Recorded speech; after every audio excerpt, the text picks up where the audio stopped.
Tonight's show, I'll be talking with author and researcher Simon Lewis, who has written a book called The Two-Faced Moon, about what might be lurking in the craters on the so-called dark side of our nearest neighbour. Tonight we've even got a world exclusive to show you, well, technical gremlins allowing, that has the potential to make worldwide headlines. So what a show we've got tonight. Simon, welcome to our frazzled start. Good evening, and thank you for inviting me onto the show. Not at all. Not at all. I'm going to show the camera your book. This is your book, The Two-Faced Moon. Yeah, that is. If you can see that. You describe this as a search for the truth. So let's have a little bit of background about you and your search. Right, well, it all started basically with a flatmate that I was introduced to. We shared a flat. He'd worked in the military in the past, and he told me these incredible stories, which at first I thought, this can't be true, but anyway, he persuaded me. And from there, that was from the 80s into the 90s, I started getting involved in the actual subjects, and I joined a group called the North Lancashire UFO Investigation Group, and at the time there was a huge network of groups. So you had these organisations all cooperating and obviously dealing directly with the public over unusual sightings. We all had a little job. Mine was aircraft and identifying them, and also trying to help people identify what they'd actually seen in the skies, which in some cases could be explained, in other cases went under the category of unidentified. Okay. And in most cases they were identified. So that led on to which was termed as the flying triangle in its day, which was connected with military and unknowns, because of course I wouldn't be sat here if it wasn't about unknowns. And from there we started coming across things to do with the moon. And this was a rather amazing subject, that possibly we went to the moon, and looking at the evidence which I've got, we had already been, there was somebody already there was an indication of artefacts, and just about everything conceivable. You think about it and you're not going to be wrong, because it's all there. I think it's important to state that we did do a programme a little while ago on this channel about moon landings and looking at faked evidence, if you like, looking at the photographs of still images from the moon, looking at the films from the moon.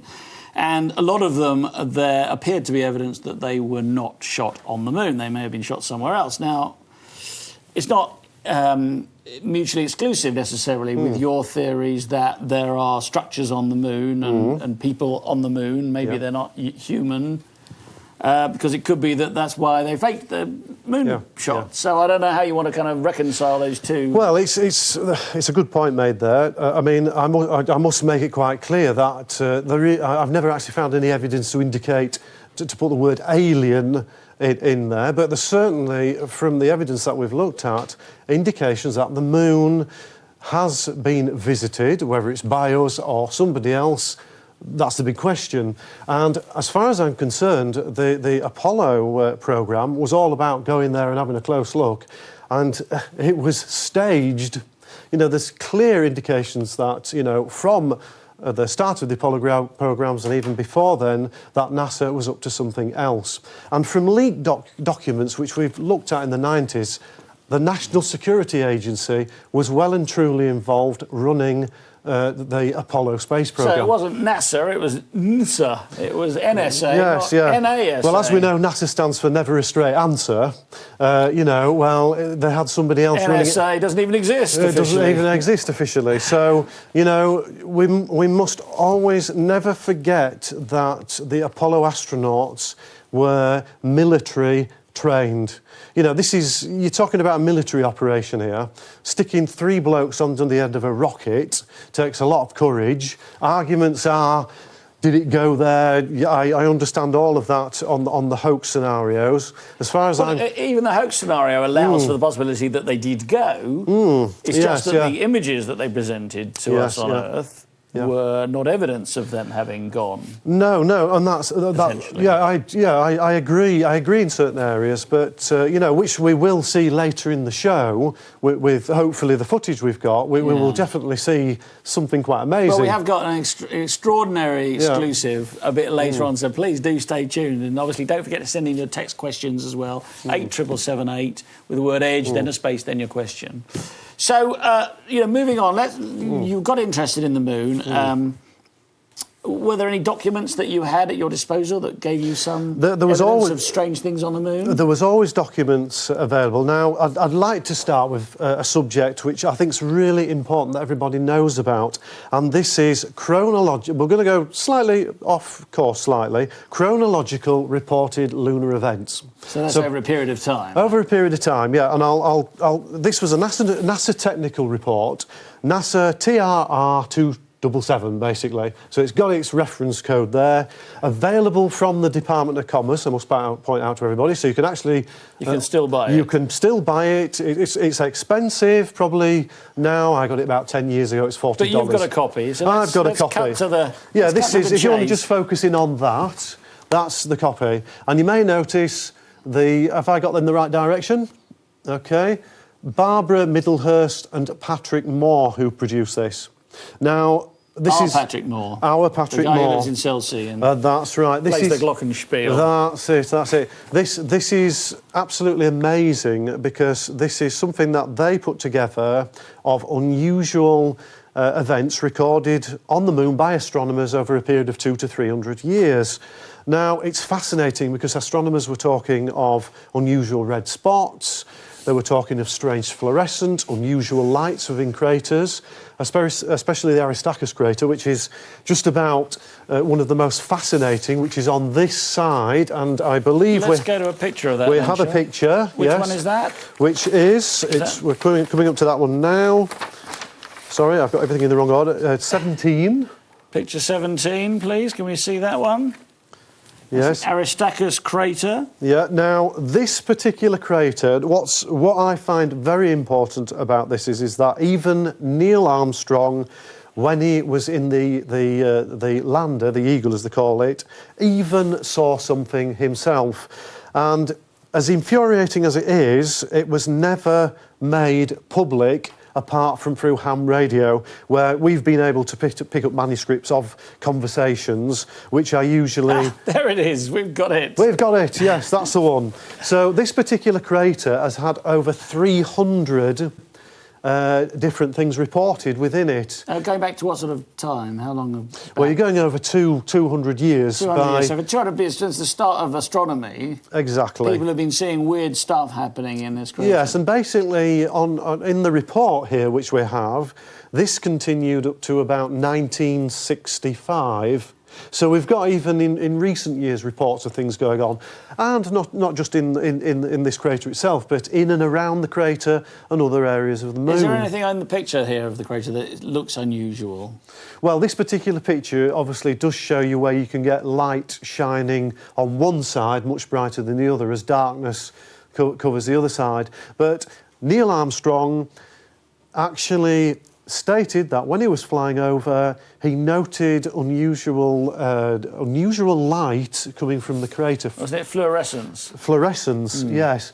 And this, I feel, was very important because if you've got Patrick Moore and Barbara Middlehurst producing reports about these unusual things, then surely it's very important that Neil Armstrong is also recording this himself. And, of course, it wasn't.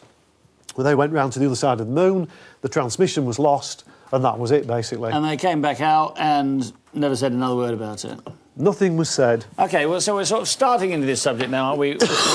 We've got a history going back 200 years or so of anomalous events on the moon. That's correct. We've got a report that Patrick Moore was involved in, and he's certainly no... conspiracy theorist, is he? He certainly never... It says that he supports ideas of alien life in our universe or anything like that. But he's put together this report for NASA, which was 1968. Surprising. Updated in 1971, which I couldn't get. I don't know why. For some reason, they wouldn't let me have anything else. Now, NASA decided after 1971, in 1972, it was renamed Transient Lunar Phenomena. So another name for chronological reported lunar events. They decided to get different scientists and astronomers together to report things. So they get together, they see something and they form a group, and then they discuss it, they report it. But for some strange reason, it didn't happen. Right. It disintegrated, and that was basically the end of the whole subject. And this is quite interesting because this is after the 1972 moon landings, and the last one, moon landing was which was Apollo 17. Yes. Yeah. And as we know, Jack Smith, who was on there, was the only geologist they sent to the moon. Right. So you've got a rather difficult situation where you're plonking all these people on the moon, and really they're not really trained in what they're looking at. They're trained in picking it up and bringing it back with samples. And playing golf. And playing golf. And driving the lunar buggy, if indeed they went, and so did it. That's it, yes, yeah. OK, so they sat on this, basically, and they squashed it, and it didn't happen after this date. But they had all this evidence going back hundreds of years. OK, so, all right, so moving on from there, then, what kept this flame alive for you? What evidence was presenting itself after this time, after the Apollo landings, or looking at research from the Apollo landings? Well, it was interesting, certainly with lunar orbiters, that they actually had pictures. If we look at frame 10, which actually shows us a cloud formation over a crater, I believe it's the, excuse me. This is a picture of a crater. Crater Vitello, yeah. With what looks like clouds. And I've got to say, it does look like clouds, doesn't it? And it's hard to think what else could have that luminosity and reflectivity. Well, these are cone-shaped, of course, as we can see. Yeah. Now, this particular cloud formation, there is a photograph of it. I don't think we've got this, but this is good enough with the close range. Because if anybody wants to say, this could be just anything, this could have been photographed on Earth, there are other photographs which indicate it's on the moon and taken by lunar orbiters. And there is a photograph which shows it from above with these clouds running over the top of the crater. And what's interesting is they're almost like circumulus clouds. Well, haven't we got picture 11 as well? Should we go to picture 11? Well, picture 11 is not of clouds. I believe it's showing you something unusual in the crater. It looks like clouds to me. Right, well, right. It could be, yeah. It's difficult sometimes with pictures whether they're clouds or not. That one has got something in the crater, which of course, yes, at the top. Which I wanted to discuss. But as we're on this particular one now, if everybody who's watching this show wants to look to the left to the crater, which is the biggest crater, not the biggest. No, go up to the middle left. There's a crater there. If you actually look in it, there's something very unusual. In that crater, yes, in that there is, crater. Isn't there? What on earth is that? Right, the general suggestions is it's that it's some sort of base. Moon base, I'll say it, moon base, and it is unusual. Now, this particular crater is taken from a normal astronomy book, and it doesn't say anything. It's taken from, is the picture taken from space? You can get that anywhere. This is taken from... Yeah, well, this is photographed by a lunar orbiter again. OK. So, but nothing is really discussed about this crater. And this is a good time to move on, of course, because we can start looking at the unusual pictures, such as frame 12. OK, let's have frame 12 then, because this is an amazing photograph, isn't it? This one. I've spent some time looking at this, thanks to you bringing it to my attention. Lunar backside. This is on the dark side of the moon, so-called, but it's important to explain, I suppose, that the dark side of the moon isn't dark the whole time. It's just it's just always turned away from the Earth, so that's right. We can't see it from the Earth. But of course, it gets light just like the other side does. So this particular crater, describe what you can see in there for me, Simon, if you will. Right, well, firstly, I must point out it's known as the unknown crater, and that's probably to do with the size of the crater, which I believe could be around 20 miles around its radius. So within there, what we seem to have is there's a dark object, if we go central to the picture, running across the picture. Now, in the past... This is this thing that looks like a bridge, is it? This black line? Looks like a bridge. And what between two sort of peaks. That's right. And above, at the end of the bridge, if you're heading towards the right, there seems to be what looks like a cross. Yes. Laid down. So that's top right at the bottom of the crater. That's right. And then, what's unusual about this crater is the track-type marks running up and down it. It does look like it's got roads in it, doesn't it? And there's a lot going on at the bottom, very unusual shapes. So what are we saying? This is a mine? This is possibly the first proof of some sort of mining operation going on. And through leaks we've read in the past and from contacts, they're saying that this is an old photograph of something that's not being operated in anymore. So what would they have been mining? Well, they would have been mining the valuable materials. I mean, we all, you know, in recent years, we've looked at helium-3. All right, we're going to go for a break now. If you'd like to text in your questions or comments, why not do so now? Just text EDGE, a space, and then your message to 87778. I will see you very soon, and I hope it all works.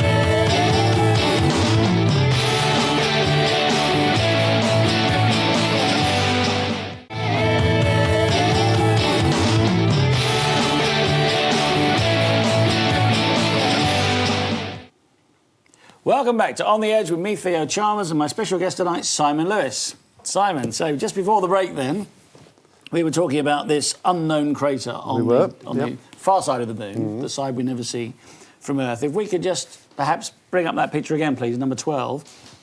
Here it is, and you were just telling us that there's a lot of evidence here of mining activity. There is, and I was asking you before the break, what could they be mining? You said valuable minerals. Are there particular valuable minerals? Well, helium-3, which has been in the press quite a few times. You know, helium-3, which is basically moon dust, if you want to go for the simpler sentence.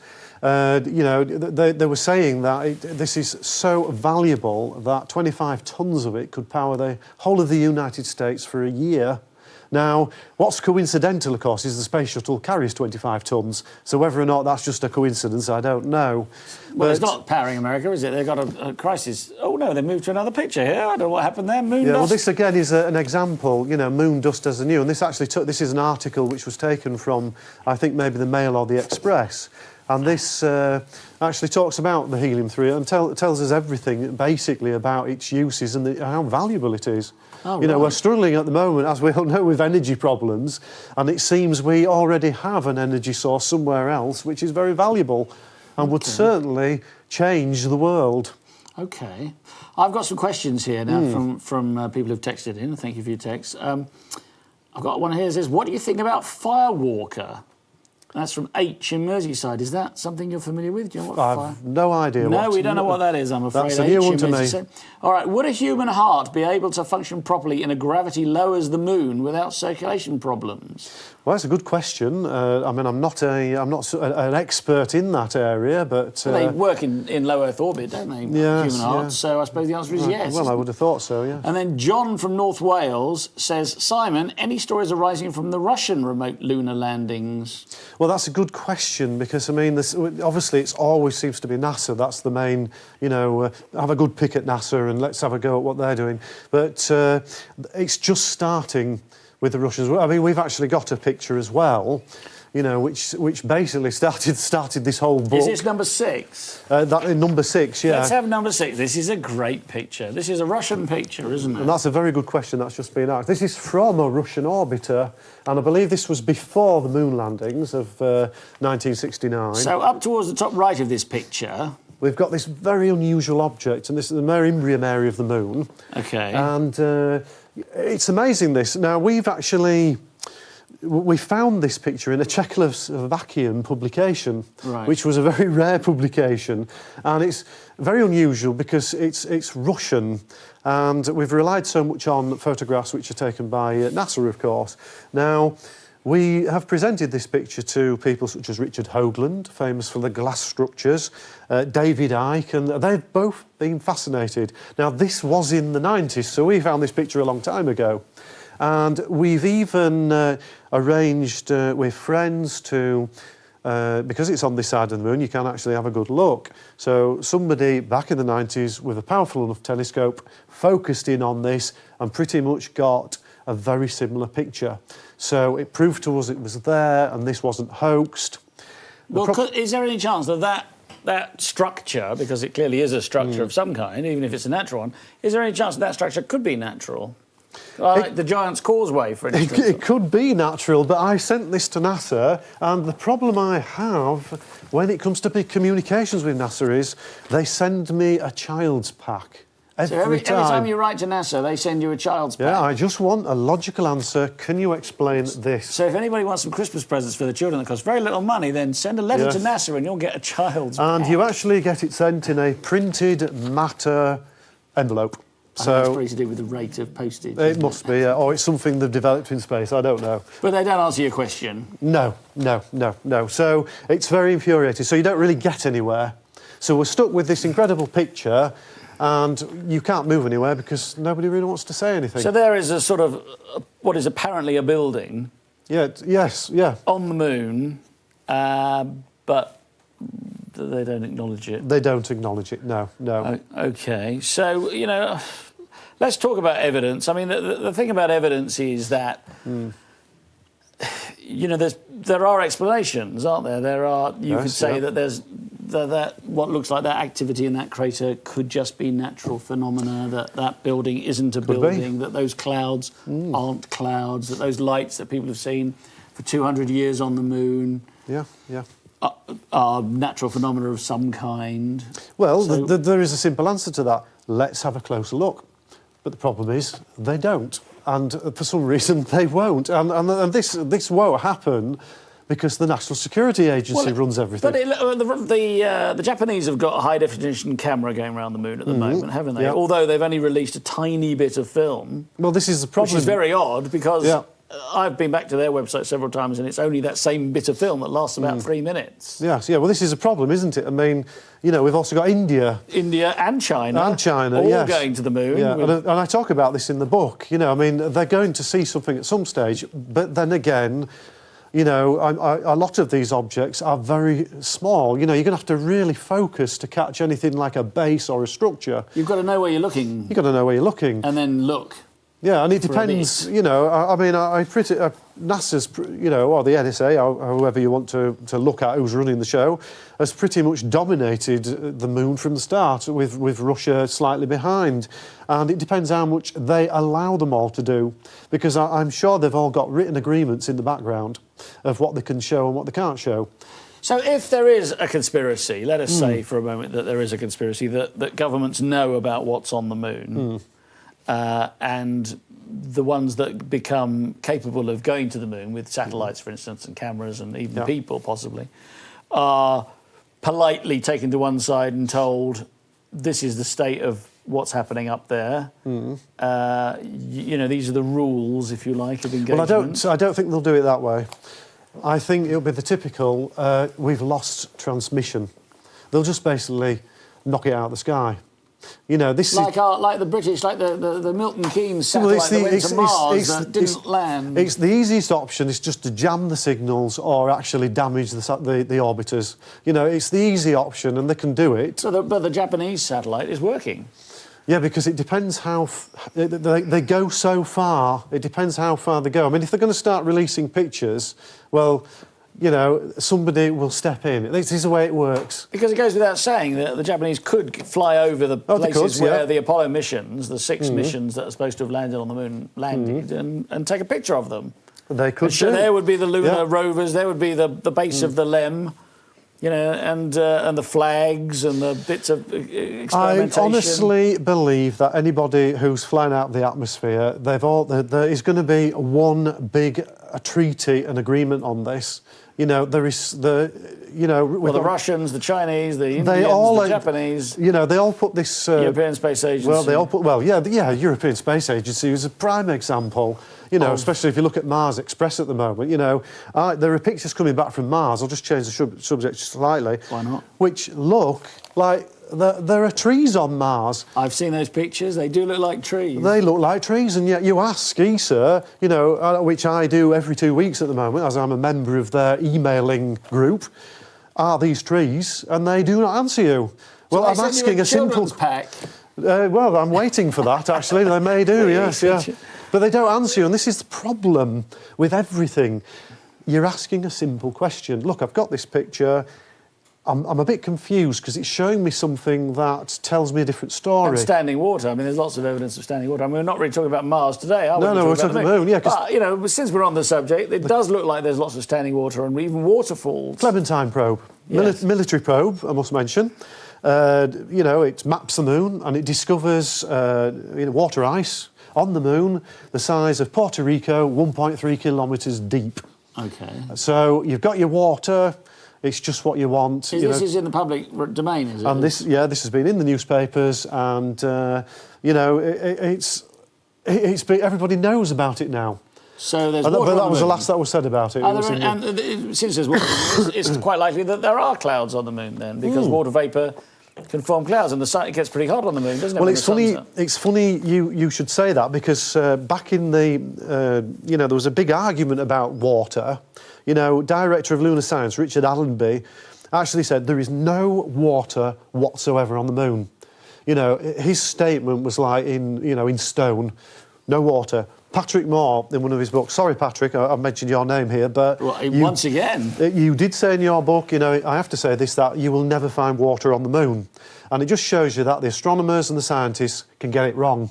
And here I am saying, right, well, you know, I might be wrong. well, asteroids are made of water, aren't they? They could crash on the moon and there would be water. They can, but the problem was that we had a situation with, now, was it Apollo 15 or it might have been Apollo 14 and Apollo 16. Anyway, there was talk about great eruptions of water on the moon on these two particular missions of 100 square miles, which lasted for 14 hours. Now, Richard Allenby was saying, you know, there isn't water, you know, and one of the general arguments is it was the water tanks off the, you know, the orbiter and the lander. But Dr. John Freeman and Dr. H. Ken Hills at the time said, no, this is water on the moon erupting. And this goes back to our chronological reported lunar events, or transient lunar phenomena. Why would it be erupting? Well, it's erupting. Well, it's volcanic activity, like under pressure or something. It's under pressure, or maybe somebody is blasting and, you know, the water's coming up. But they made it quite clear that, no, Richard Allenby is wrong. You know, Dr. John Freeman, I'll say the names again, and Dr. H. Ken Hills, this is all NASA, no, it was water. It wasn't anything to do with the tanks. And then NASA comes up with the most unbelievable answer out of this and says it was pee. Pee? From the astronauts. Urine. And I just have to laugh at that because, I mean, that is just... did this cover, this urine, and how long did it last? Yes, that's right. Pee was covering 100 square miles for 14 hours, basically.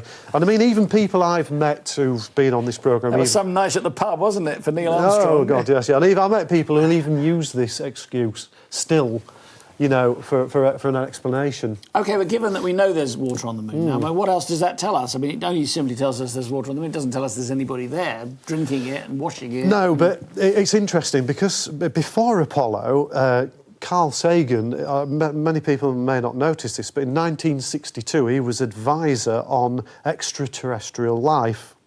And, you know, it's quite interesting later, they were interviewed and Carl Sagan, sorry I'm referring to my notes here because I have to get this right, that Carl Sagan actually said that, you know, when you go to the moon, you've got to remember it's inhabited. Carl Sagan, the famous American Carl astronomer. Sagan says the moon, this is back in the 1968, the moon is inhabited, and he stated this in a newspaper article. That was followed by Major Patrick Powers, head of the United States Army, interested in this, Army Space Development Programme, saying that when Neil Armstrong and Buzz Aldrin step on the surface, they'll be challenged. And it's amazing. I didn't say this, by the way. You know, this is what they were saying. They? And they were saying it because I had... No, were they challenged? Well, assuming they were. This is it, because, I mean, there's a general argument that this is the general story, that Neil Armstrong, whether he came down the ladder or not on the Eagle, he steps on the surface and he's got an audience on one of the craters watching. And that's information I've received through sources. Whether it's true or not, I don't know, but I find it quite funny that Major Patrick Powers is actually saying that you will be challenged when you get there. It's almost like, you know, that it was staged, there's a whole show going on, and somebody else, whoever they were, was obviously having a good time and was enjoying the show from a much closer view by the look of it. Yeah, well, we've got a text here I'm going to read out. This is from Mick at Preston. Thank you, Mick. And it's very, very positive. It says, anything that goes against the establishment view will always be debunked or ignored. Thanks for giving an alternative viewpoint. So, thanks, Simon. Yeah, thank you very much. Yeah, and he's made a good point there as well. Yeah.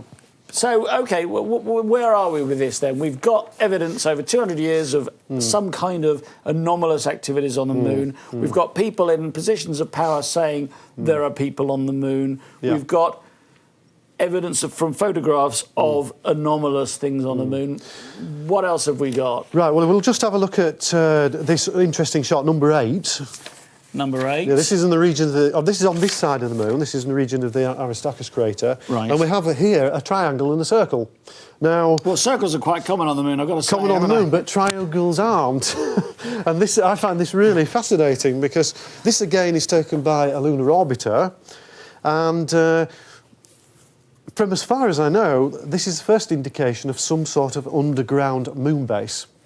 And so it's underground, so you're looking at the opening that you would actually go through.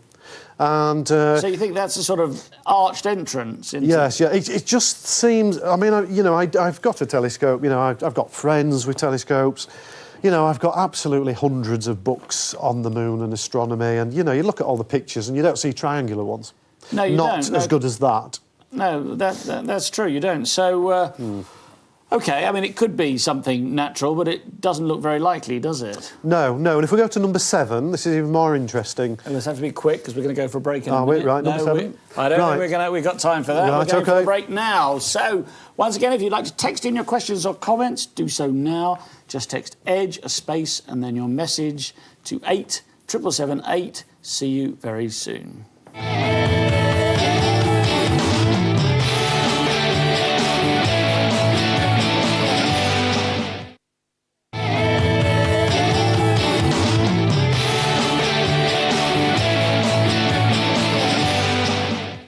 Welcome back to On the Edge with me, Theo Chalmers, and my special guest, Simon Lewis, talking about what might be on the moon. I've got a couple more texts here. I've got, where do you stand with the view that the moon is man-made object, brought here from another part of our solar system 11,000 years ago? And that's from Ian in North Wales. Could be. Don't know. Could be, don't know. That's a pretty quick answer.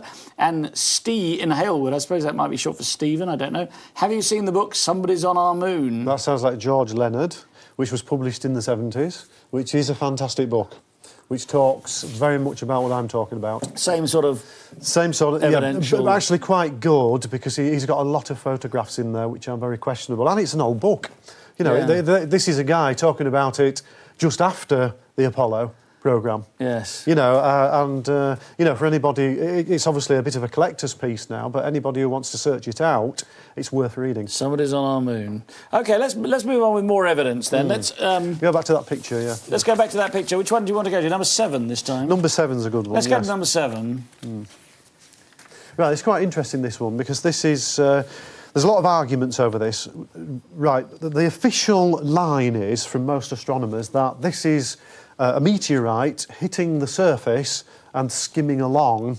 And making that trail. And making the trail. The problem is the trail is more like a track. Now, I do apologise to everybody watching that it's not a brilliant picture, but there are other pictures, but you have to get permissions, and it's quite difficult, because there are people who own these pictures, which were, I don't know how they got them, but what destroys the whole meteorite theory is on one of the pictures it does a sharp left. Goes up a crater. So... Well, it could have hit a rock on the ground. It could have done, yes, but it does a nice sharp left and then just continues on its journey. I would have thought... Did it indicate? Well, if there are indicators on there, I can't see them, but... So what do you think it is, then, Simon? Well, I think it's some sort of tracked vehicle, and it's doing some sort of operation. It's big, isn't it? I mean, I don't know what the scale is, but well, it looks like it might be extremely big. Yeah, this is huge. You're looking at the size of probably something like one of these huge lorries that works in these mines, you know, with wheels... The ones in the open cast mines. Open cast mines, the wheels are the size of 10 people. Exactly, yeah. So this is a huge vehicle. You know, what we presume is doing survey work. It's got a shadow as well, hasn't it? Quite a big shadow if you look at it. Yes, yeah. OK, well, let's move on from that.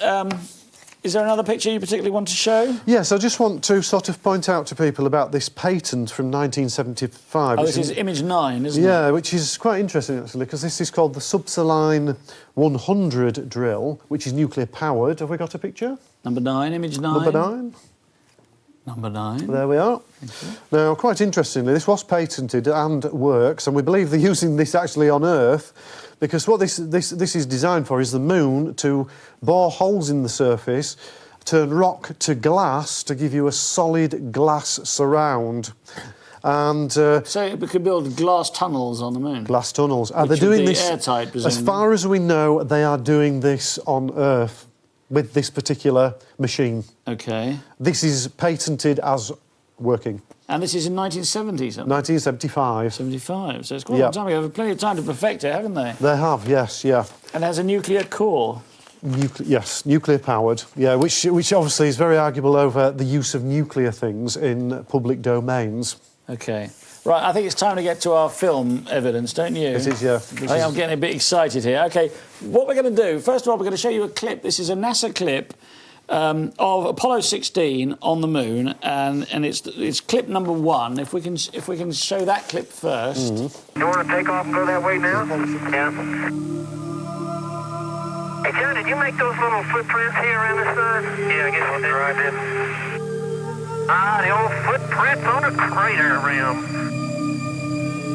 There's a good rock right there. Look at the size of that rock. I thought this thing was just right next door to us. Well, Tony, that's your house rock right there.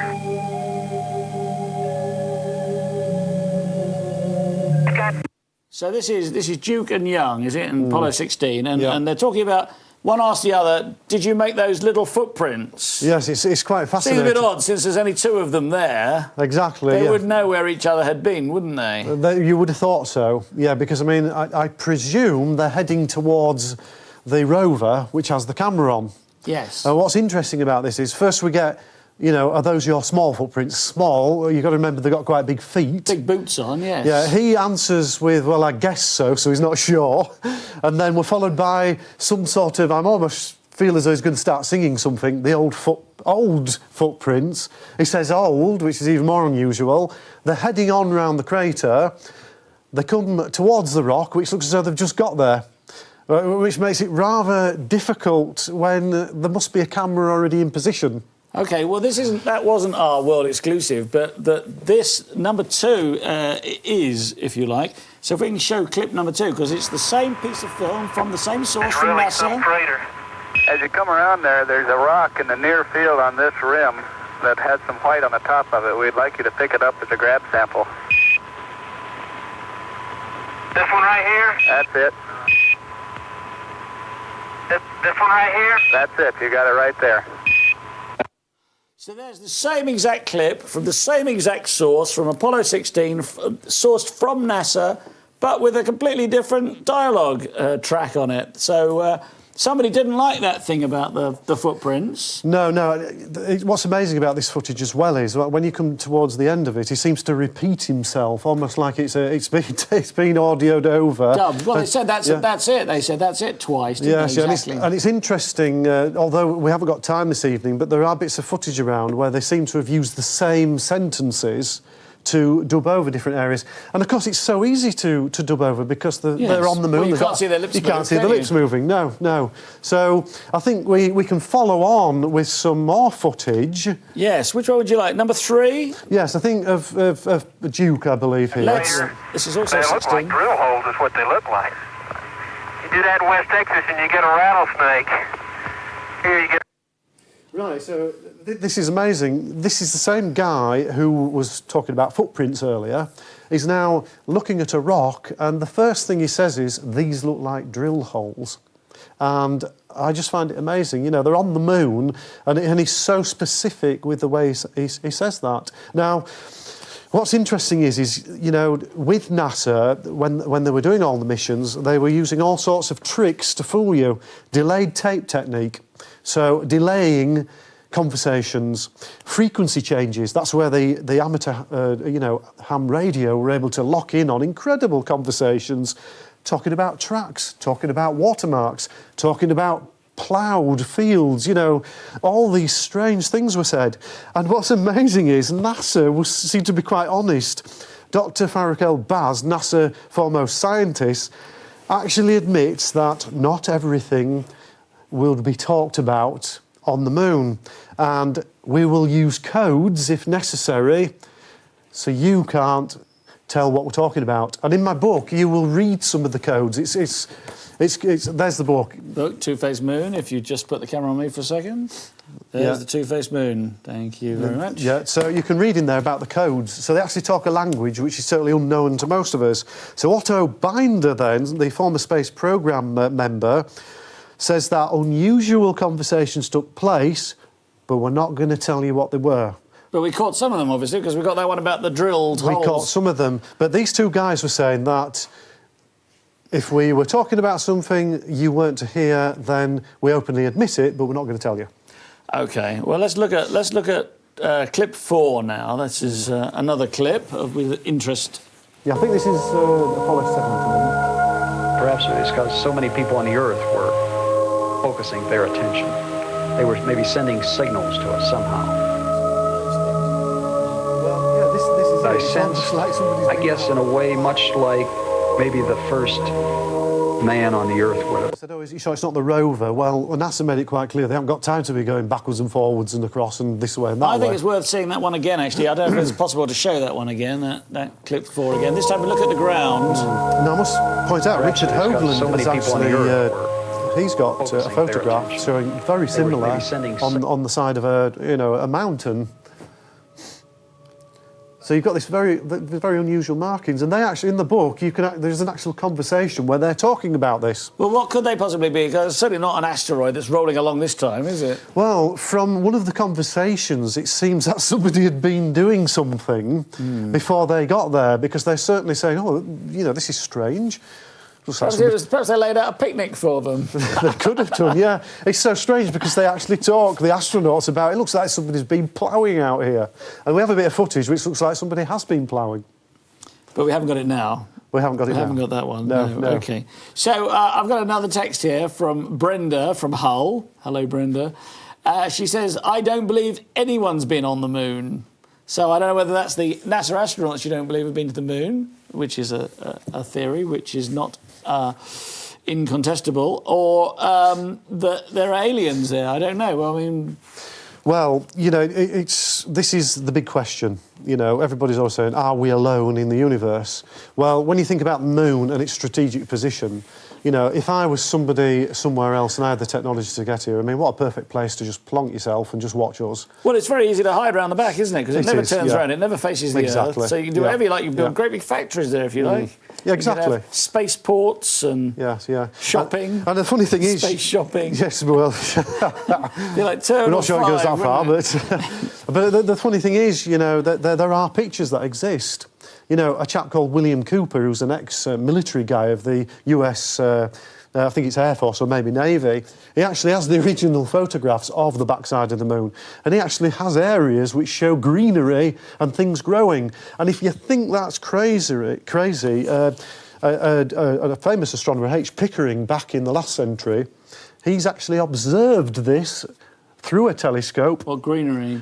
Things moving which seem to be vegetation. Now, he was such a big guy at the time. Shrinking in the season. Seasonal. Seasonality. He stuck his neck on the line.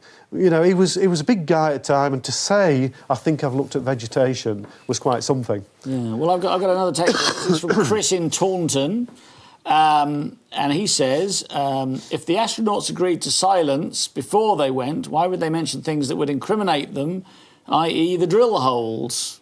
Well, I think there's a bit of a game going on, because I think there's a game of, people who want us to know things. So, like whistleblowing? Whistleblowing, exactly, yeah. And they're going to make mistakes. Make comments. Are those your little footprints along the Crater's Ridge, those old footprints? But they're still sensitive obviously about something, because they're not saying specifically, oh look, that's where some aliens have been walking. No, they're simply saying, oh, are those your footprints? Or oh, look, these look like drill holes. But you don't go all the way to the moon if there's supposed to be two on the surface and ask the daft question in the first place, do you? So you know, it's a bit unlikely that those footprints wouldn't be theirs unless they already knew. Yeah, it's interesting because it's the same guy who talks about the drill holes later. He's really got a problem running. Which one is he, Duke? Duke, yeah, he's really got a problem running with. He's asking all these questions and he's still not letting it go because he's now saying, "What are these? Are these drill holes?" I think it's quite amazing. You know, it does. A question has to be asked. Are they alone up there? And I mean, obviously, we can go down the avenue. Is it all filmed in a studio or on Earth? You know, obviously, there is that point of view. Well, that's possible too, isn't it? That's the problem, is possible. Isn't it? It is possible. There's all these different things. Yeah. Who knows what technology have we got? You know, are there aliens? Is it Earth technologies? Are there people on the moon? Are they Earth people on the moon? Did they even go? Did they go in the way that they said they went? Were any of the films real? Were they all faked? Were some faked? Yes. Yeah. Well, I mean, the thing is, you know, you've got Neil Armstrong with his first footstep, you know, and he ends, you know, for all of mankind. And then you've got Dr. Farrokh El-Baz and Otto Binder saying, oh, no, but, well, we'll tell you so far. So how can it be for all of mankind if we'll only tell you what they want you to hear? And this is the general problem, because that's the way they've run it from the start. Yeah, well, I've got another question here from Mick in Preston. I think he's the one who texted before. He said, a classic code is when one of the astronauts says, Houston, there really is a Santa Claus, possibly referring to them being observed. Are you familiar with that? Yeah, it's a very good point made there, yes, yeah. You know, that's coded in a way that... for somebody else to understand. So Houston would know that Santa Claus means... Yeah, it would be written down as something else. And this is what, you know, Dr. Farrokh El-Baz mentions, you know, talking in code and, you know, talking with different sentences, you know, and he's honest about it as well. And he's NASA's foremost scientist saying that at the time. So where are we going with all this in the minute we've got left? Right, the minute we've got, where we're going with it is obviously, from the evidence that we've shown, there's something going on the moon which we're involved in. Whether or not it's involved with another civilization, I can't really be specific on that. Simon, we've got to end it there. Okay. That's all we've got time for. Thank you to everyone for watching. Apparently, NASA has just admitted that all 6 manned moon landing missions between July 1969 and December 1972 were entirely faked, with the astronauts in low Earth orbit the whole time. In an official statement, NASA says, we were forced to fake all the moon landings because former President John F. Kennedy had promised a man on the moon by the end of the 60s, and our technology at the time simply could not deliver that ambition. We deeply regret deceiving the people of America and the world. Wow. Well, actually, none of that newsflash is true.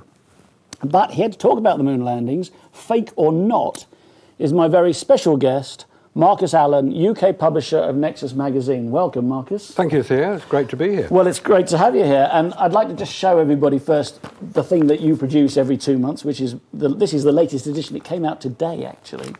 So I'm thrilled to have a copy. Thank you. Good. But also, some of the things we're going to be talking about today or tonight are What Happened on the Moon, this DVD, Right. which was produced by David Percy and Mary Bennett, and which is, I think, a very fascinating DVD. And it actually has your name on the front. It says here, stunning, blows apart the accepted version of Apollo, Marcus Allen, UK editor, Nexus magazine. So you obviously have an opinion, and you're obviously in with these people, so I'm interested in what you say. And I also wanted to show this book, which is called Dark Moon, which I was given for Christmas a few years ago. And it's basically the companion book for this video, this DVD. So, Marcus, give me a little bit of background. How did you get involved with the people who made this DVD? What sort of dawned on you about the moon landings that you were prepared to support this expose of apparent fake moon landings? Well, like many people, I was around and watched, well, not watched, I got up in the middle of the night to watch the television broadcast live from the moon. Me too. We were told. Me too. And for many years after that, from 1969, for the best part of 20 years, I thought, oh, wonderful, great achievement. Well done, America. You've done it. Kennedy said, do it. Well, you did it. And then I heard somebody talk about it. It was actually an American guy I heard actually talk about the moon landings didn't actually happen the way that we were told. And I thought, well, this is a bit weird. Now, I'd been trained as a photographer. I'd used Hasselblad cameras, and I realized... Which is the make of cameras used on the moon by the... They use Hasselblad cameras on the moon. And I thought, well, I'll have a look and see if I can prove this guy wrong, because, you know, I like the idea of man landing on the moon. Yeah. Now, the more I looked at it, the more I found, no, there are real problems here. But then I heard that David Percy and Mary Bennett were putting a DVD together. Well, initially they were writing the book, Dark Moon. And by the way, the title is very interesting. The title refers to the fact that if Apollo 13 had actually landed without going off course and exploding and all the rest of it, if they'd actually landed where they were supposed to land, when they were supposed to land, the landing site would have been in darkness. Really? Hence Dark Moon. Now, well, that's a bit of an error then, unless, of course, they never planned to land there in the first place. Well, I think you got it there. I think your news flash, by the way, is closer to the truth than many people would like to admit. Just because we haven't heard it officially from NASA doesn't mean to say it's not real. It was just a bit of fun, but it was a bit of fun. One day, maybe. Anyway, we're going to show some clips from this film, and we're going to show some stills, which are collated by somebody called Jack White, who's a researcher on the moon landings, whose stuff can be found on owlis.com, AULIS.com, which is also the home site for this film. So if we can go to the first moving clip, please, the Bob Dylan one, as I call it, which I think is... Even in a breeze. How many times can a man turn his head and pretend that he just doesn't see? The answer, my friend, is blowing in the wind.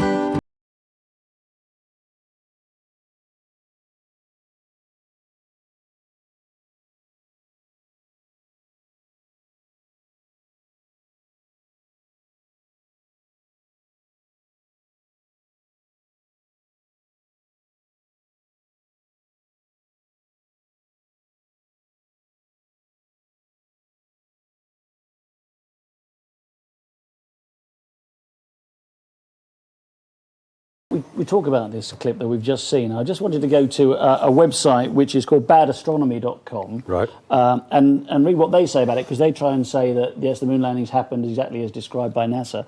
And they say here, of course a flag can wave in a vacuum. The astronaut is rotating the pole on which the flag is mounted, trying to get it to stay up. So they're saying there's a bit of tension in the pole, and those clips, by the way, were from several moon missions, weren't they? That's And right, they all seem to be waving in the wind, bizarrely. Yeah. So what's your take on that, Marcus? Well, I'm a bit ambivalent about it, because there are certainly a lot of people who will say, oh, look at the flag waving on the wind. That means that when they filmed that bit, they left the hangar doors open, implying it was filmed on Earth. Now, there are two sides to this. Yes, they were filmed on Earth. There were simulation runs done of every mission in real time, and they were done on Earth, and somebody may have left a hangar door open. Whether what we were watching was one of those pieces of film is another matter altogether. It is true to say that the flag moves only when somebody is near to or touching the pole. And I think it is, that's why I'm ambivalent about it, because it does appear to be fairly conclusive that there is somebody touching it and moving it. They're quite impressive movements, though, aren't they? They're not just a little bit of shake or something. They're like, you know, flapping about. Oh, it's certainly flapping about. But, and this is a point that not many people are fully aware of, that every single mission was filmed and photographed here on Earth. It was called a training exercise. It was called a simulation. Are you suggesting, then, the possibility that the moon landings did take place exactly as described by NASA, but maybe there was a problem with the film, it didn't come out, or there was technical issues with trying to film without additional lighting, for instance, and they used the stuff that they filmed on Earth and just didn't say? Is that a possibility, do you think? It's a remote possibility, because the implication behind that, i.e. that man got to the moon, as we were told by NASA, that man got out, walked around, took photographs, came back, just as NASA said happened, and they got the films back. Oh, look, they're all fogged for the radiation, we can't use them, or they didn't take the right photographs. That implies they got to the moon. And I'm saying they didn't get to the moon. They didn't even get out of Earth orbit. That what we've been watching and the photographs that we have been shown by NASA for the last 39 and a half years, because it's the 40th anniversary next year of Apollo 11, July next year. Yes. The photographs and the films that we have watched, I say, were taken here on Earth during the training and simulation exercises. There was no secret about it. Lots of people knew it was happening. Lots of people knew that these events were being recorded, because if you're going to fly in your jumbo jet, you want to make sure that the pilot knows what to do when all 4 engines shut out at 30,000 feet, but he's done it in a simulator and not with you up in the air. Okay. That's what it's the obvious thing to do. They did simulations. There are pictures of the simulators. There are pictures... Well, you would expect them to do a few exercises, wouldn't you? They wouldn't just get in a spaceship and fly off to the moon. Absolutely not. They train very extensively. And they film the training. And they film the training. That's also fairly natural, so they can say, oh, we didn't do that very well. And also, they filmed a model of the moon with a camera on a track so that it would appear when projected outside the simulator window as if they were approaching the moon. That's a bit handy, isn't it? Isn't it? They had all that in place. Well, let's go to another clip now, because I think we've got a lot to go through, because it's really exciting stuff, this. So now we're going to go to clip 2, the moving clip 2, please. Dubbed this the jump salute. When the astronaut reaches the peak of his jump, his colleague takes a snap with the Hasselblad stills camera. Let's ignore the reasons as to why such a small jump in the much reduced 1/6 gravity of the moon, and continue instead with the discontinuities revealed by these images. This is the resulting Hasselblad photograph of that event. The most significant difference between these two images of the same action is that in the still photo there's a triangle of fabric that should be absolutely secure and motionless that has flapped up from the top of the plis, the personal life support system, as the astronaut jumps into the air. In the TV freeze frame, we can see this triangular flap is correctly fastened and is therefore not visible. It's not flapped up. If it had done so, it would be very obvious in this rear view, the TV image. You can see the size and detail of the triangular flap from this view of the top of the plis.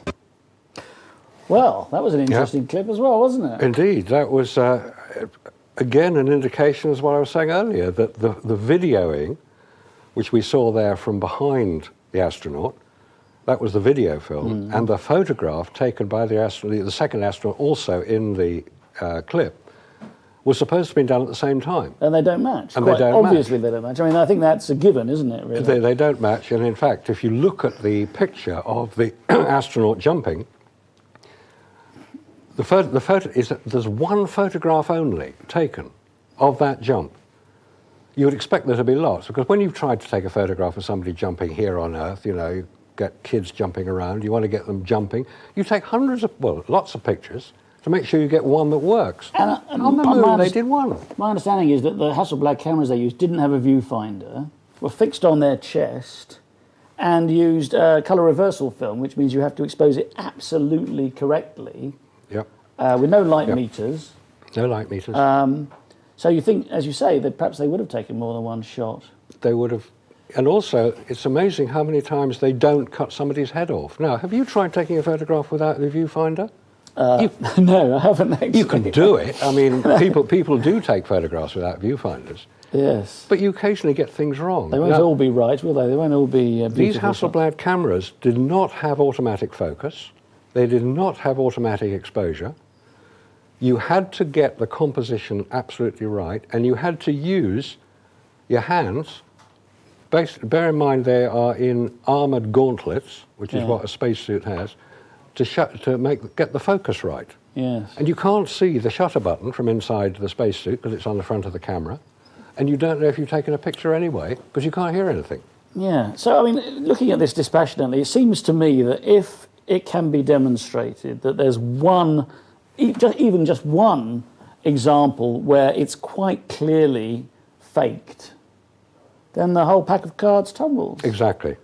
Yeah, that's the main point. So let's look at a couple of these stills. Can we have a look at still number 1, please? Oh. Right. Don't think that's terribly... terribly usable, is it? It's basically demonstrating the use of lights. Ah, right, in the film. Okay, can we'll skip that then, I think, and we'll go to. Is it possible to go to still number 2? This is quite a good one, I think.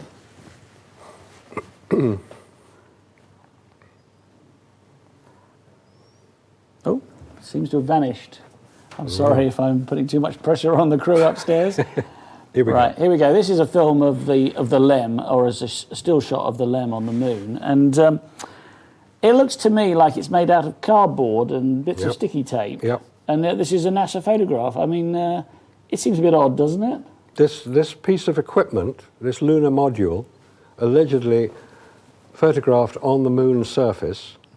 That cost millions of dollars. That cost millions of dollars. And there's one in the Science Museum here in London if you need to go and have a look. It's, but that doesn't have sticky tape on it, I've noticed. Really? That one was held together with, I mean, look at it again and you'll find it looks like sticky tape. Yes. Now, if that was purely in a simulation exercise, that is excusable because you don't need to move it, it doesn't need to go anywhere. That thing has flown 238,000 miles, looped around the back of the moon, Okay. landed on the lunar surface. I slowed down from a speed of about 6,000 miles an hour in lunar orbit down to stationary on the moon. Admittedly, in a vacuum. In a vacuum, so it doesn't need to be aerodynamic. Buffeted by the wind, is it? There's no wind to buffet, but it was buffeted by a bit of dust. The commentary as the lunar module landed on the lunar surface was kicking up some dust. Yes. So we know it got kicked up. That's. The astronauts said so, and we always believe what the astronauts tell us, don't we? Well, I'd like to, as I say, I certainly did, but you know, not perhaps as much as I did when I was a young man watching in 1969. Well, one also has to remember that the only source of the information about the Apollo moon landings has come from NASA. After the rocket took off and disappeared 2 minutes after ignition, every piece of information that we have seen, heard, listened to, read about is derived strictly through NASA, not from anybody else. And if you reckon that NASA stands for never a straight answer, you will tend to question what they say. Marcus, I'd like to go to another clip now, if I can, from the film What Happened on the Moon. Can I have number 4, please? This might be interesting. I know this is one you actually pointed out to the makers of the film. I think this particular image, Here we go. or sequence of images, Eyes have been unusable, gloomy pictures into images of virtual studio-like quality. Visibility, as we've said before, is not too great. Okay, I'm on the top step, and I can look down over the RCU and landing gear pad. Okay, I'm going to leave that 1 foot up there and both hands down to about the 4th rung up. Yep. So here we have Aldrin, descending the ladder in total shadow. But we have evidence of the use of artificial lighting in the still photos of the event, because we can see that lighting is hitting part of the porch, the backpack, part of Aldrin's spacesuit. And most notably, it is hitting the heel protector of his right boot. So, Marcus, as I said, you were the person who alerted David Percy and Mary Bennett, who made this film, to that particular shot there. Yeah. What does this tell us? Well, there was one particular point which, though David identified the highlight of light on the heel, the other point was that the foot, Aldrin's right foot, is not touching the ladder. His foot isn't on the ladder at all. So, what is he, on a wire or something? He could be on a wire, but assuming he's not... Like Peter Pan? He could be Peter Pan, though that would apply to other areas as well. The point about it is that there is no blurring at all in the image, because if his foot is not touching the top rung, which it isn't, you just look at the picture, you see it's not touching it, it's about 3 inches above. That means his body is in motion. He's coming down, even though there's 1/6 gravity on the moon, he's still moving, and there's no blurring on the photograph, which means a flash was used to freeze the motion. Which also explains the highlight on that heel, because that was the wrong side of the LEM, wasn't it, from the sun? The sun was the other side. The sun was the other side. It's in total shadow on that side, and yet the background to the LEM is exposed correctly in the photograph. And we know that reversal film, in this case Kodak Ektachrome, has a very low latitude for exposure. You've got to get the exposure absolutely spot on or you ruin the picture, and you can't do anything about it because it's reversal film. So let's look at some more lighting anomalies though, but before I do, I'd like to go to film 5, please. And as Apollo 11. This time it's Armstrong and Aldrin standing together. But their two shadows grow to completely different lengths. The nearer one of them moves towards the light source, the longer their shadow becomes. Such an effect has nothing to do with their relative heights and everything to do with moving to and from a superlight. Remember, the landing site was supposed to have been on flat terrain, the Sea of Tranquility. Consider carefully the difference in lengths of these two shadows. Well, that's extraordinary, isn't it? Yeah, it is. The shadows should be exactly the same length, no matter where they are. It's flat ground. But there are, on Earth, that when the sun's low in the sky, there are different length shadows, aren't there? Yeah, it depends on the height of the sun above the horizon. And we're told in the case of Apollo 11 that the sun was 13 degrees above the horizon, which would produce long shadows, or longish shadows. It's like late afternoon on Earth. Okay. But if I'm standing next to you in, say, I don't know, a pavement somewhere, in that sort of sun, our shadows would be more or less the same length, wouldn't exactly, they'd be more or less the same length. They would be. And if you walk behind me 10 feet, your shadow wouldn't suddenly grow to twice its length? It wouldn't, no, because which indicates that there's artificial light being used. So what are you saying then, that there's a light very close to them? Relatively close. It's quite a powerful light. Like a stadium light? Yeah, a stadium light. I mean, probably a... So they couldn't have taken that to the moon then? No, they didn't take anything like that to the moon. They didn't even take reflectors. The only reflector is the moon itself, because we know that the moon reflects light, because that's when you look up in the sky and you see it. It's reflecting sunlight. But the amount of light reflected by the lunar surface is the equivalent of the light that is reflected off a road surface on Earth, i.e. not much.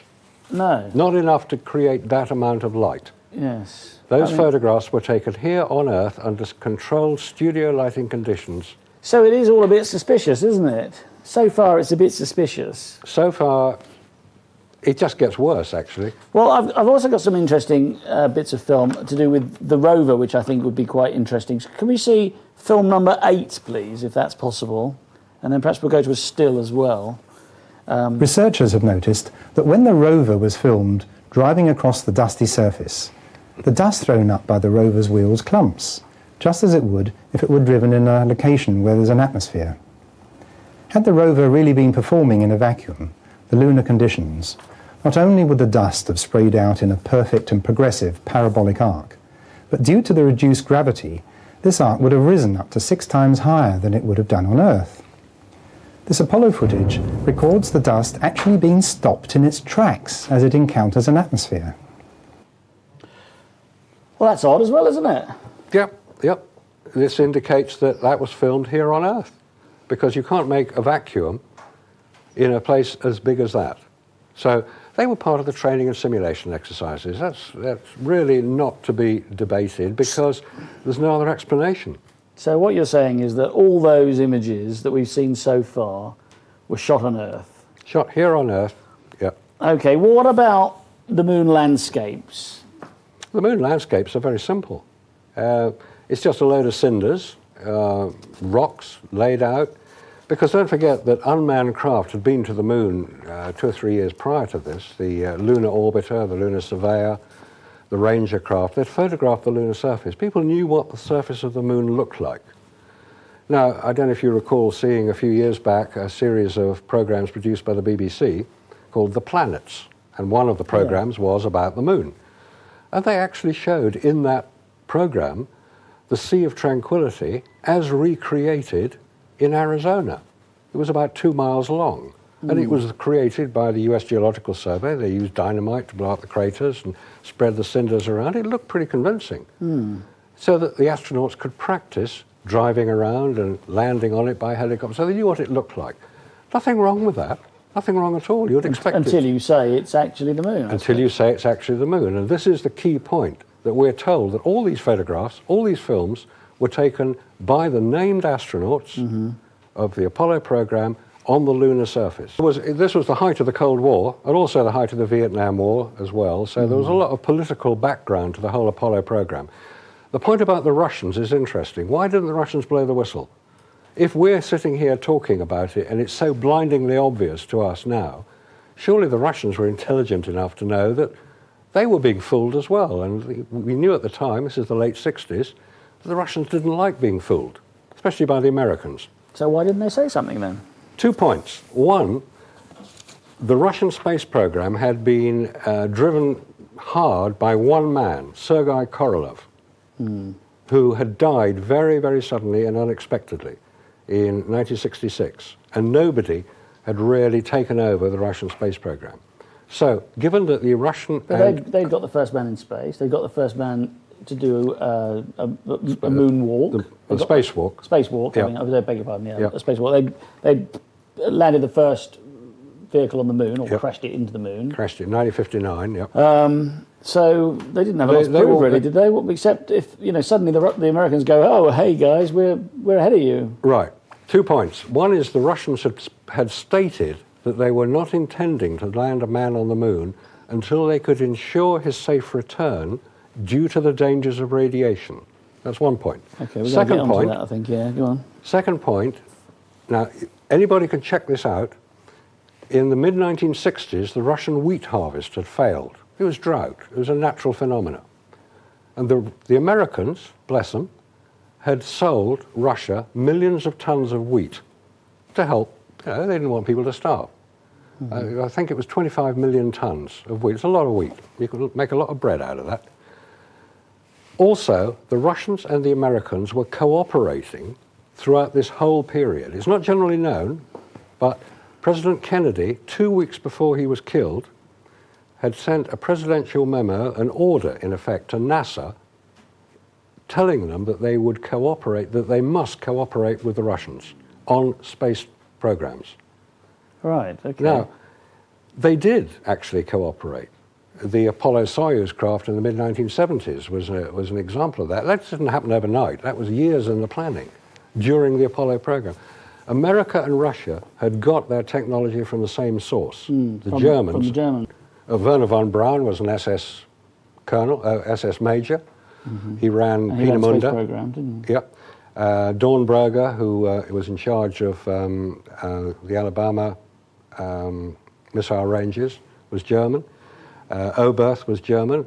The Americans, under Operation Paperclip, imported about 150 Nazi scientists from the German space program. And apparently these were guys who had run slave camps in Peenemünde, building the V1 and the V2. The V2 rocket was built by slave labor under the control and operational direction of Werner von Braun. He was a Nazi. Yeah, He shouldn't have been. in that case, I suppose maybe there's something in that particular comment. No, I mean, that is as near the truth as I think one can get. Well, there's two more good texts here. One says, if Armstrong was the first man on the moon, who was taking the pictures and video from different angles? That's Ali from Wales. Thank you, Ali.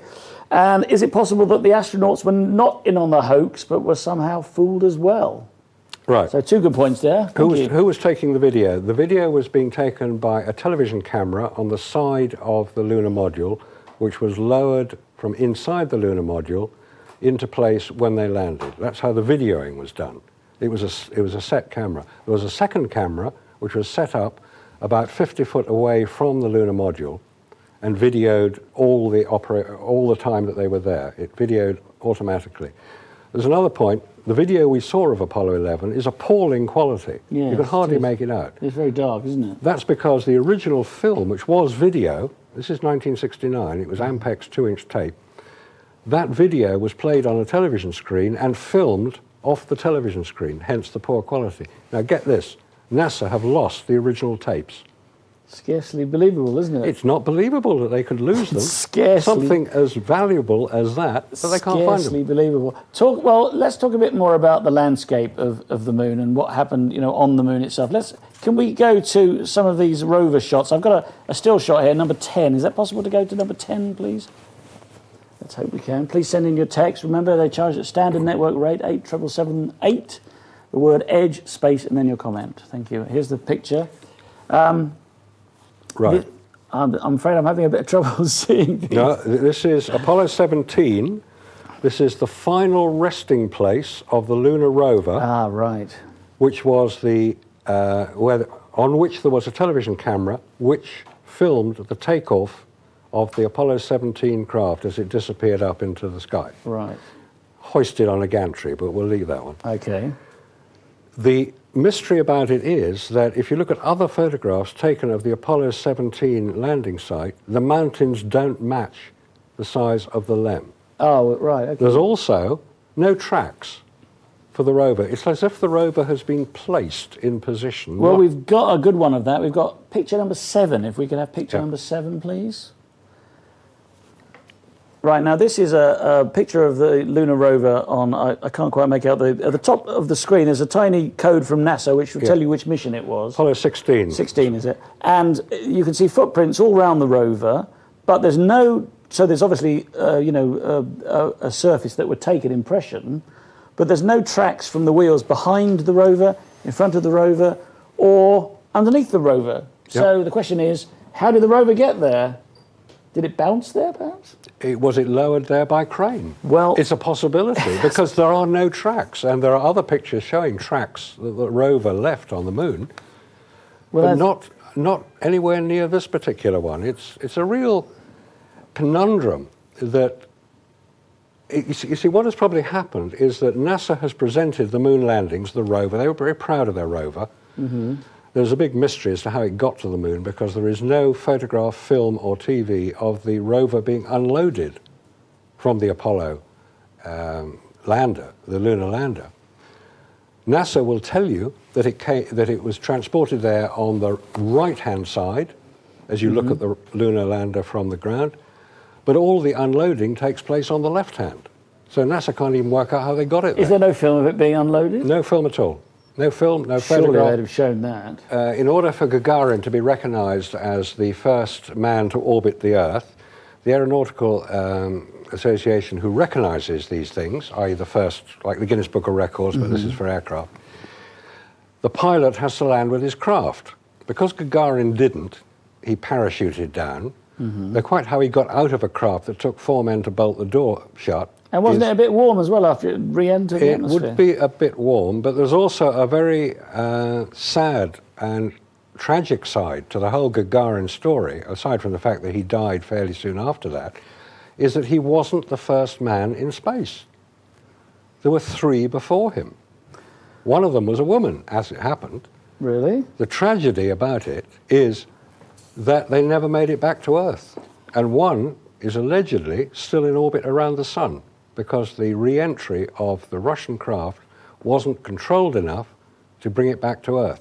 Oh, 2 burnt up. Now, obviously, they're not going to announce that. No, sure they wouldn't, and they were more secretive than the Americans. In order were. to make sure that it did work, because there is also a real mystery about the actual date that this supposedly happened. Okay. Well, let's go to another clip now. Okay. Let's go to clip number 5. This is not a clip, but it's a still of something strange on the moon here, because the astronauts only wore one kind of boot on the moon, didn't they, with a sort of bar effect, like bars of a prison as their soles of their shoes. And we've seen those footprints in every moon shot, haven't we, basically? But here suddenly is a picture from another NASA picture, which looks like some sort of work boot. Yep.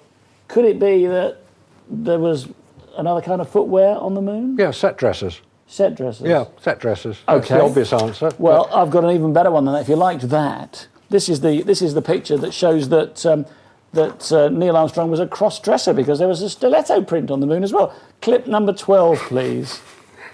I think the world should know about this. There it is. There's a clear front of a stiletto-type shoe, or perhaps a winkle picker. Was the 60s, after all. It was, yes. Very, very strange. It's very strange, isn't it? Yeah. I mean, I suppose you could argue that it's a bit of equipment that had a sort of shoe-like appendage on it. That's what the NASA apologists will try to persuade us. There are people out there, by the way, who decide that everything that we are talking about and all the books that have been written, like Dark Moon and the DVDs, are complete rubbish, and they are made by people who only want to make money. Now, I should say that I have actually witnessed Apollo astronauts, Edgar Mitchell, Alan Aldrin, Alan Shepard, signing autographs at £75 a time over weekends. Now, there's nothing wrong with signing autographs, but let's not get worried about making money. These guys made about £50,000 in a weekend signing autographs. They're going to be doing it later this year. Well, you know, I suppose you can't blame them for making money out of it. No problem in that. We've all got to live. All right, well, let's go to another question here. And this is, have any astronauts suffered serious hair loss due to radiation, etc.? And I think this takes us to the question of the Van Allen belts, unless I'm very much mistaken. So I'd like to also set up clip number 10, but while that's being set up, we can just quickly talk about what the Van Allen belts are. Okay, the Van Allen belts, they're named after Professor James Van Allen of Princeton University, who designed the first, as part of the first satellite sent up by the Americans, an Explorer 1. He designed a Geiger counter because he wanted to check the levels of radiation up in the upper atmosphere, about 200 miles up. All right, we're going to play the video now. There we go. A human being leaving Earth for deep space has to travel through the very thick ringed donut of trapped radiation which permanently encircles our planet. This donut contains within it 2 specific natural zones of very intense radiation. The whole region is named after Dr. James Van Allen, the scientist who registered this discovery in 1958. Right, well, that's a nice little exposition of what the Van Allen belts are. So there they are, they're high energy belts of radiation. Yeah. Now, I've read something about this, about something called Starfish Prime. Can you tell me Operation Starfish Prime was conducted in 1962, late 1962, October 1962. Right, before the Apollo missions. Before the Apollo missions, but in the same week as the Cuban Missile Crisis, both the Americans and the Russians exploded nuclear weapons 200 miles above the Earth's surface. Operation Starfish Prime. And the purpose of this? The purpose of this was to remove the radiation belts. So blast a hole in Blast a hole in the radiation so belt. that satellites or whatever could go through. Yeah. And maybe just as a little aside, that was the... we've all heard of Alternative 3, the book and the television program. Yes. That was Alternative 1, the bit that didn't work. Blow a hole in the upper atmosphere to let the heat out. It's to do with global warming. Oh, right. But we'll not go there. They did set these nuclear weapons off. It did create a third belt of radiation. Okay, so it made it worse? Oh, it works. If you explode... No, what I said was it made it worse. It didn't make it better. It didn't make a hole in there, in the Van Allen belts. It just made the radiation more intense. Made the radiation so intense that if you look at the record, no astronaut flew for a year after that happened. No astronaut was sent Well, even up. in low Earth orbit, because that's all they were doing. That's where it would have been, low Earth Oh, orbit. It's 200 miles up, where the space station is now. Right, okay. So how could they have then gone through it to go to the moon? Well, this is the major question. Yes, you could have gone through it. You could go through it if you were protected. You go and have your teeth x-rayed. The technician wears a lead apron to protect themselves because radiation is cumulative in the body. It goes in, it doesn't come out. Right. It builds up and it affects cellular level. It also affects photographic film, which is why when you buy a photographic film, it'll have an expiry date on it. I'm talking film, not digital at this point. Okay. It'll have an expiry date on it, because if you have a photographic film and keep it for too long, it'll fog, it'll reduce contrast, it'll look misty, it'll look like you shot it in a fog, basically. Right. This is what radiation does to photographic film. But none of the films had any of this effect, did they? They all came back and they were beautiful. They were all on the cover of Time magazine and Sunday Times and all over the place. All over the place. They were brilliant photographs. They were professional quality. They were, weren't they? Beautifully composed, beautifully exposed photographs. They were done professionally. So do you think then that people might have been whistleblowing in some of the clips that we've showed? Because it seems to me that they're kind of leaving clues around the place, aren't they? There are clues being left, yes. And there are whistleblowers. There are people who, through their job and through no fault of their own, suddenly found themselves having to take part in something they felt very uncomfortable about. If we look at the shadows of the rover's wheels in this photo, we can see that they are somewhat diverging, as shown here by the lines, and as we tilt down, we can see that this rock here, halfway down the picture on the right-hand side, is producing a shadow that extends diagonally to the lower part of the picture, as is the shadow for the foreground rock. The rock with the letter C marked on it, originally noticed by fellow researcher Ralph Renee. Well, The famous sea rock. that wasn't it. Yes, that's absolutely right. It was that one. It was, sorry, I thought it was a different clip they were showing for a moment. Yeah, there's famous sea rock. So, I mean, talking about whistleblowers, do you think that somebody put a rock in the studio set with the letter C on it, on a place that had the letter C on it, simply so that sometime in the future people like you or Percy and Bennett would find it and go, aha? It's possible. It is possible. I mentioned set dressers earlier. Yeah, there were set dressers around. People who created the environment in which the simulation exercises, let's say, totally legal, not filmed in Area 51, but filmed at Langley in Virginia, filmed in California, filmed in Texas, totally up and open, no problem. They had to dress the sets to make them look decent. And they may well have forgotten that they'd put C for papier-mâché rock, and there was a letter C which wasn't shown on that clip, but there was a letter C actually by the rock itself. Yes, I've seen that. No, picture. it's been dismissed as being a hair that caught in a projector and all the rest of it. Yeah. Seems a bit odd, doesn't it? Well, it's possible. One has to look at the possibility that that could have happened. But there are so many other convincing pieces of evidence that say this was not filmed on the lunar surface. Okay, well, let's go to a text question here, because it's absolutely perfect timing. There's a question here, I don't know who it's from. It says, do you believe that anybody landed on the moon? No, nobody has landed on the moon. You don't believe that? I don't believe that anybody... I've seen no evidence for it. Look, I believe... Could it be that they landed on the moon and then had such bad radiation damage that they threw up in their suit and fell over and died? Well, that's possible, but how would we know? Well, NASA's obviously not going to tell us. Well, actually, it's interesting you mentioned that, because Nixon, don't forget Nixon was president at the time of the Apollo landings. Tricky Dicky, as they call it. And Kennedy, elected president in 1960, had defeated Nixon for the presidency. Anyway. Well, actually, this takes me to my Alex Joneserizer. If anyone's familiar with Alex Jones, he's a very loud campaigner for certain things like 9/11. And so I've got a message for NASA. NASA, I think we need to be told. Thank you. If they're watching, perhaps they'll... I think we need to be told, but I'm not holding my breath. OK, so I've got another question here. How many years do you think went into planning the hoax? And couldn't the astronauts have made more money saying they didn't go to the moon? This is from Rain in Minehead. Good question, Rain. Well, they could have made more money, couldn't they? About 3 years planning. I would say that when Kennedy made his announcement, you have to remember that no American had been into space.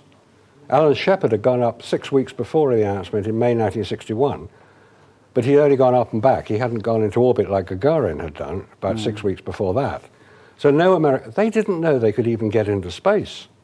So it was a bit bold of Kennedy, wasn't it? Well, do you think he knew he wasn't going to be around it much longer, perhaps, and just thought, well, yeah, hey, it's possible. Give him a few problems. Why is it called the Johnson Space Center in Houston? Yeah. Named after the vice president to Kennedy, who became president, and that's where all the money went. But let's not follow the money at this point. No. Okay. Well, that was Texas. That was his state, wasn't it? That was his state. He was senator for Texas. But the point about the time... What was the second part of that question? Well, this is quite a good question, actually. Couldn't the astronauts have made more money saying they didn't go to the moon? No. Two things. The American astronauts were all military men. They were extremely good pilots. They were very honourable military men. Military men in America and around the world, especially in Britain, they stick together. They will not, one of those astronauts, not one astronaut, will break ranks and say, sorry guys, it wasn't actually the way we said it was. They're not going to do that. So let's get over it and move on. The astronauts will go to their graves as they are now, honourable men. Do you think they'll leave a little message or a video or something, or tell their loved ones, or gather the family around the bed as they're dying? You know, Neil Armstrong, for instance. The evidence is all in front of us. We don't need the astronauts to confirm or deny it. What we do need is for NASA to get a little bit more honest, because how come they've managed to get to Mars so successfully recently, but they haven't gone to the moon at all? It does seem a bit odd, doesn't it? And also, I don't understand why, when they built the shuttle, they didn't just stick the shuttle on top of the Apollo 5, which was apparently a much more powerful rocket. Yeah. Why did they build a new rocket to stick the shuttle on? In fact, it's a bunch of bits, isn't it, stuck to an ugly plane. They did put the shuttle on top of the Saturn V, and then they scrapped the idea and built a completely new one. And the reason was because the Saturn V wasn't powerful enough to launch the shuttle, let alone get to the moon. Oh dear, oh dear. So I think NASA definitely has a case to answer for here, doesn't it? I think NASA needs to come up with a little bit more honesty if it wants our support.